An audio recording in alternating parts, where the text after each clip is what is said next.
Okay, welcome Tim to Wine and Food Gossip.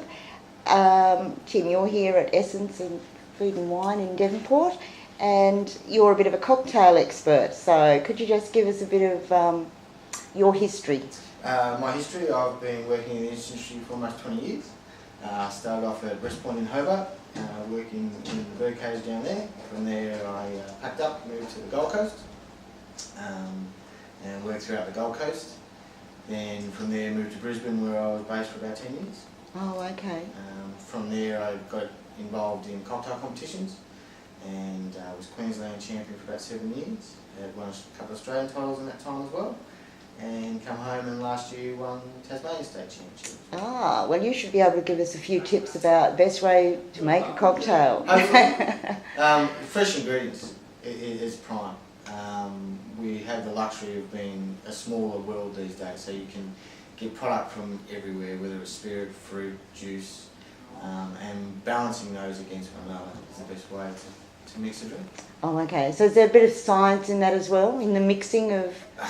Science, definitely. I mean, if you break things down to the most molecular structure, you can find combinations in those that work well with one another. Unfortunately, not all of us have the ability to have stills and stuff at home to work on those. So basically, it's all about balance when you're doing it at home. You know, it's finding flavours that match and work well together. Your nose is the best indicator for that. If you smell one product and smell another and go, yep, they'd work really well together. And then just balancing those out when you're mixing at home. Okay. Have you got a favourite cocktail yourself? Oh, endless. I mean, it all depends on what you're doing. You know, if you're sitting outside on a nice hot summer's day, you know, some sort of frappe is fantastic. A lot of fresh fruit, a lot of ice, and sit back and relax. You can match cocktails with food as well. You know, some traditional cocktails, you know, things like French martinis, dirty martinis, things like that, really start stimulating the palate before dining are really good as well. Oh, okay. And so cocktails are having a little bit of a comeback as well, aren't they? They seem to have regained... They never really disappear. Yeah. Cocktails are very much influenced by popular culture. We saw that when James Bond came out, we had a lot of younger people coming through wanting to try a martini, having to explain it to them that it is straight vodka or gin, and you know it's a definitely acquired taste. Took a little bit of influence, you know, when an older Bond movie came out, you know, with Halle Berry, it relaunched the mojito. Sex and the City's been renowned for relaunching the Cosmo, and from there bartenders have put twists onto these classic drinks. Like I said, being a smaller world these days, we've got access to things like white cranberry juice, so the white Cosmo was created. So it really is dictated by popular culture. Obviously, you know, when cocktails were really hit their mark was in the 1920s, where it was illegal to have alcohol.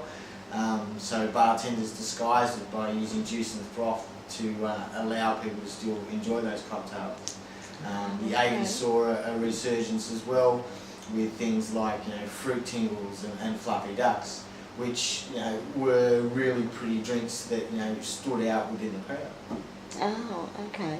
And vodka's a very popular base for cocktails, isn't it? In this current vodka's, you know, because it's a neutral spirit, it really carries no flavour. All it does is have that head behind it, so that alcoholic fume. So, you know, you can really enhance any flavours you like. You know, once again, being fruit, juice, soft drink, ice cream. And you're still getting that flavour without, you know, changing that flavour at all, but just giving that alcoholic kick to it as well. Oh, okay. So when you're sort of on the competition scene and going for these into the competitions, what are they judging your cocktails on? Those things you've just said, or? Well, there are 5 basics. First is appearance. So I mean, you know, if something doesn't look good, people aren't even going to drink it in the first place. You know, but it needs to look fresh and crisp. Second is obviously taste. It needs to taste, you know, it needs to taste good or people won't drink it once again. Aroma. So, you know, in doing that, you're creating those flavours, because most people's taste comes from aroma first and foremost. Then 2 other key ingredients for doing the cocktail competitions: being able to communicate with the audience or the guests that are there, And the second is the association to the name. You need to be able to link a drink, whether it be something that is one of the ingredients within the drink or something about the product behind the drink. So if it's a Bacardi, for example, you can launch it around the bat. You can have a bat association or a Cuban association or a rum association. Oh, okay. Now, I just saw that you had a bit of a cocktail class just recently. Certainly did. And you spoke about a bit about the history of vodka. Certainly. Once again, we giving people the information empowers them, and so most people see vodka on the shelf. They see a vast array of vodkas, and understanding why they are so different. Whether it's the distillation process on the vodka or whether it's the region that the vodka comes from. Most people think of vodka as all being the same. But vodka's like wine, depending on the region or how it's been made, it does have a distinctive taste. Oh, right, because there is a lot of different vodkas now on thousands now. Yeah, more and more. You have bars all over the world that wholly and solely specialise just in vodka, and you can buy vodka there for $5 a nip or $5,000 a nip, depending on your budget. Where you want to go with that. Okay, thank you very much, Tim. My pleasure, then.